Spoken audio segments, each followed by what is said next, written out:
Okay, so this time I'm gonna explain you guys the arithmetic of limits for normal limits like x tends to a. अभी f समझना तुम,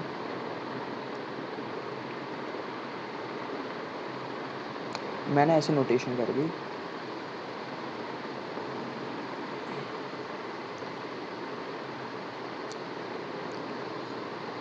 तो ये asterisk का मतलब कोई भी ऑपरेशन आउट ऑफ 4, मतलब ये f प्लस भी हो सकता है, माइनस भी हो सकता है, डिवीजन भी हो सकता है, मल्टीप्लाई भी हो सकता है, is equal to limit x tends to a f of x asterisk limit x tends to a g of x। समझ में आया? asterisk represents one of the 4 operations: multiply, divide, plus, minus।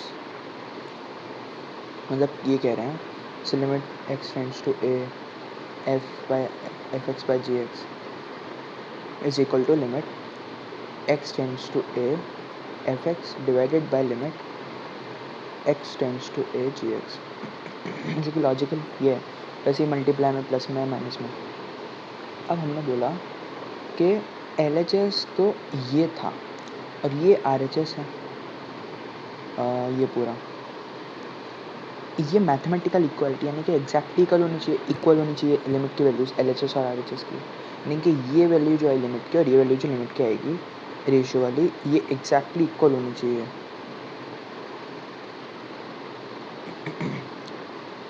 तो फिर हमने ये बोला कि राइट हैंड साइड की जो लिमिट है वो एग्जिस्ट करनी चाहिए, कि ऐसा नहीं होगा जैसे LHS की लिमिट अगर फाइनाइट है और RHS में तुम अपने आप से infinity tending, minus infinity tending introduce कर दो। जैसे LHS में फंक्शन 1 है और RHS में तुम x प्लस 1 माइनस एक्स 1 को ऐसे लिख के फिर लिमिट लगा दो ब्रेक करके, वो गलत है। दूसरा, ऐसा नहीं हो सकता कि RHS की लिमिट इन्फिनिटी अगर LHS की लिमिट एग्जिस्ट करती हो तो इक्वालिटी होल्ड ही नहीं करेगी, ये चीज़। अब दूसरा, ऐसा बोलते हैं कि ये 0 नहीं होनी चाहिए, गलत है ये, लेक्चर में बोला ऐसा नहीं होता, ये एग्जैक्ट 0 नहीं होना चाहिए। लिमिट में तो 0 होगा तभी तो अपन इंडेफिनिट फॉर्म लगाते हैं। तो तुम बस इतना समझो कि कोई भी ऑपरेशन में लिमिट ऑपरेशन से ब्रेक हो जाती है और इंडिविजुअल फंक्शंस में लग जाती है, और RHS डिफाइंड होना चाहिए, फाइनाइट होना चाहिए, और अगर लिमिट में 0 इनडेफिनिट फॉर्म्स हैं तो फिर वो निकालते हैं, डेफिनेट फॉर्म्स हैं तो वो आंसर आ जाता है, बस से सिंपल। जिसको नीचे जिसको एक्सप्लेन कर दिया और क्या था, बकवास था।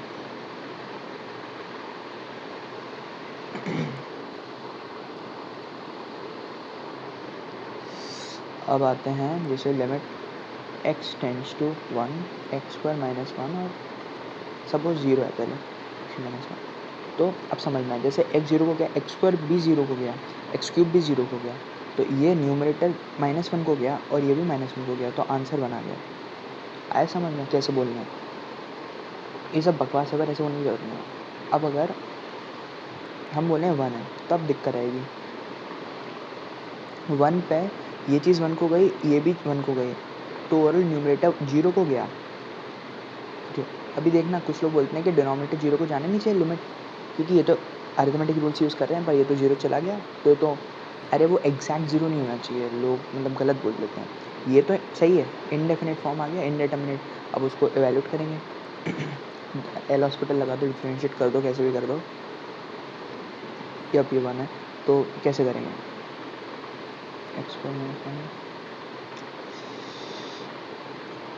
माइनस 1 ऐसा करेंगे। ये जो फंक्शन है इस पूरे को ऐसे लिखेंगे, x minus 1 x plus 1 x square plus x plus 1 और x माइनस 1। अब समझना, ये फंक्शन और ये फंक्शन सेम है डोमेन और रेंज में, बट अब इसमें मैं ये फैक्टर आउट कर सकता हूँ, कैसे लिखा है जैसे कि ए ज़ीरो 1 रूट है तो x माइनस 1 दोनों का फैक्टर हो गया और फिर मतलब कुछ ना कुछ मैं पता नहीं कैसे लिख दिया, कुछ न कुछ करके लिख दिया। ये तो कर ही सकते हैं यार, मल्टीप्लाई। अभी काटा तो फिर ये आया x plus one over x square plus x plus one. अभी इसकी लिमिट 1 पे 2 ओवर 3 हो गई, फाइनाइट आ गई, आया समझ में। अब हमने बोला बट ये जो फंक्शन काटने के बाद आया इतना पार्ट और ये फंक्शन आया, इसकी तो डोमेन में 1 नहीं है, अनडिफाइंड है, इसकी डोमेन में 1 है, 1 पे वैल्यू 2/3 आ रही, तभी तो लिमिट की वैल्यू 2/3 टेंडिंग हो गई। तो ये तो फंक्शन अलग अलग हैं, तो लिख सकते हो, बिल्कुल लिख सकते हो। क्यों? क्योंकि जब हम बोलते हैं कि हम x टेंड्स टू 1 लगा रहे हैं इस फंक्शन की लिमिट, तो मैंने पहले भी बोला है कि x नॉट इक्वल टू 1 होता है, ओपन होता है, तो हम इस फंक्शन के डोमेन में 1 नहीं लेते, कभी उस पर बात ही नहीं करते, तो 1 को हटा दिया इसलिए काट दिया, ये मैनिपुलेशन इसलिए वैलिड है, समझे। So it's fine. So limit की वैल्यू 2/3 आ गई, हालांकि यूज़ नहीं करते इन प्रैक्टिस। ऊपर डिफरेंशिएट किया 2x, नीचे 3x स्क्वायर, और फिर अब समझना 1 करा तो फिर 2/3 आ गया। एल हॉस्पिटल रूल से ही करते हैं, ठीक।